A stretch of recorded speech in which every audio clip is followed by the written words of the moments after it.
বিয়ের এতগুলো দিন পেরিয়ে যাওয়ার পরেও বিয়ের স্মৃতিগুলো কিন্তু আমি ফেলে দিতে পারিনি। তো কি হয়েছে না হয়েছে সবকিছুই আজকের ব্লগে আপনাদের সঙ্গে শেয়ার করব। সো হ্যালো এভরিওয়ান, আসসালামু আলাইকুম, welcome to my another blog. আপনারা সবাই কেমন আছেন? আমি আলহামদুলিল্লাহ অনেক বেশি ভালো আছি। গতকালকে ডিউটি শেষ করে বাসায় আসার সময় আপনাদের ভাইয়া এক পালা মাছ এনেছে ওদের ক্যান্টনমেন্টের পুকুর থেকে। তো আমাকে শিক্ষা দেওয়ার জন্যই নাকি এতগুলো মাছ না কেটে বাসায় এনেছে। যদিও আপনাদের ভাইয়া কখনোই কিন্তু মাছ না কেটে বাসায় কখনোই আনে না, কিন্তু এবার কেন জানি মাছ না কেটেই এনেছে। তো আমি তো ভাবলাম যে এতগুলো মাছ বাজার থেকে এইভাবে কেন আনলো। তারপর আপনাদের ভাইয়া বললো যে এগুলো আমি হচ্ছে ক্যান্টনমেন্টের পুকুর থেকে এনেছি কিনে, ওখান থেকে আর কি আনার কারণে আর কি কেটে আনা হয়নি। বাজার থেকে আনলে তো অবশ্যই কেটে আনতাম। তো আমিও তো নাছর বান্দা, এতগুলো মাছ তো আমি কিছুতেই কাটতে পারবো না। আপনাদের ভাইয়াকে একদম বসিয়ে দিয়েছি মাছ কাটার জন্য। বেচারা মাছ কাটতেছে আর আমি বসে বসে ভিডিও করতেছি। আপনারা আবার ভাবিয়েন না যে জামাইটাকে দিয়ে এতগুলো কাজ করে নিচ্ছে। আসলে আপনাদের ভাইয়া শুধু এই তো সাইড গুলো একটু কেটে দিচ্ছিল, মানে সাইজ করে দিচ্ছিল, আর বাকি সম্পূর্ণ কাজগুলোই কিন্তু আমি করেছি। আসলে আমরা ক্যামেরাতে যা দেখাই সবসময় কিন্তু সেগুলো বাস্তব হয় না। মাছ কাটাকাটি শেষ করে সন্ধ্যার পর আপনাদের ভাইয়াকে নিয়ে একটু বাইরে বের হয়েছিলাম। আসলে আমাদের বিয়ের এতগুলো দিন পার হয়ে গেল, কিন্তু বিয়েতে আপনাদের ভাইয়ার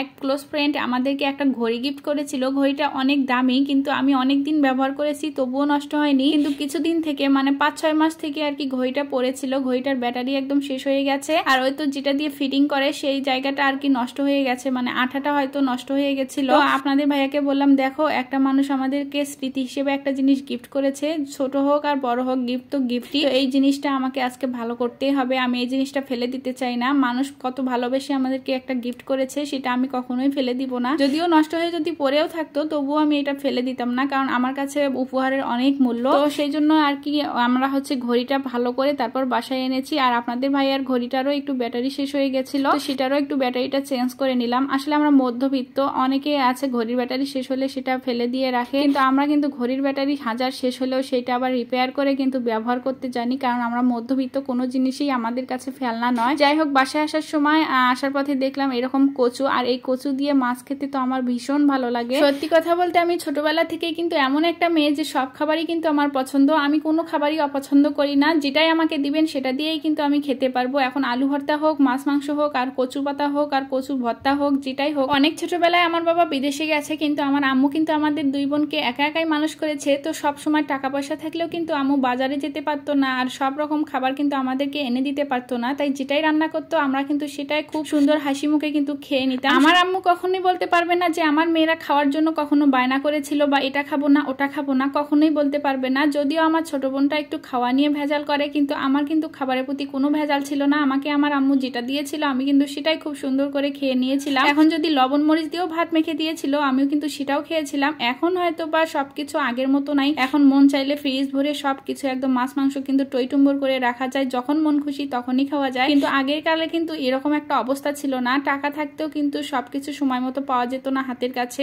আসলে যাদের বাবা বাড়িতে নাই তাদের কিন্তু সকাল্লাত করতে নেই, কারণ সকাল্লাত পূরণ করার মতন কিন্তু ছেলে মানুষ লাগে বা বাবা ভাই লাগে। তো আমার বাবাও ছিল না বাসায়, আর ভাইও তো আমার নাই, আমরা শুধু দুই বোন। সেই জন্য আমি কখনোই এরকম সকাল্লাত করে কোনো খাবার খেতে চাইনি, মানে কোনো খাবারের আবদারও করিনি। যেটাই ছিল সেটা দিয়েই কিন্তু পেট ভরে একদম খেয়ে উঠেছি হাসি মুখে। তো যাই হোক, এতক্ষণ অনেক বকবক করলাম, অনেক কথা আপনাদের সঙ্গে শেয়ার করলাম। ওখানে যে খিচুড়িগুলো ছিল ওগুলো গতকাল রাতে আপনাদের ভাইয়া রাত 12টার সময় আবদার করেছিল বলে কিন্তু রান্না করেছিলাম। যেহেতু আমি এখন ভাত রুটি কিছুই খাই না, তো ওগুলো এখন বক্সে করে ফ্রিজে রেখে দিলাম। আর এই যে এইটা হচ্ছে আমার সেই গতকালকে ঠিক করা ঘড়িটা, আর ঘড়িটা কিন্তু আমার কাছে ভীষণ অনেক পছন্দ। এদিকে আমি হচ্ছে একদম কচু দিয়ে মাছ রান্না করতেছি। এই যে মাছ দিয়ে কচুটা এত শখ করে রান্না করলাম এত তৃপ্তি সহকারে খাওয়ার জন্য, কিন্তু কচুটা খেয়ে কিন্তু আমি শান্তি পাইনি। কচুটা খেয়ে হচ্ছে গলা ধরেছিল আমার। আসলে বেশি শখ করলে কিন্তু সেই জিনিসটা খেতে এইরকমই হয়, আর যদিও আমি এর মধ্যে লেবু চিপে দিয়েছিলাম তবুও গলা ধরেছে। তো যাই হোক, আজকের মতো এই পর্যন্তই। সবাই ভালো থাকবেন, আল্লাহ হাফেজ।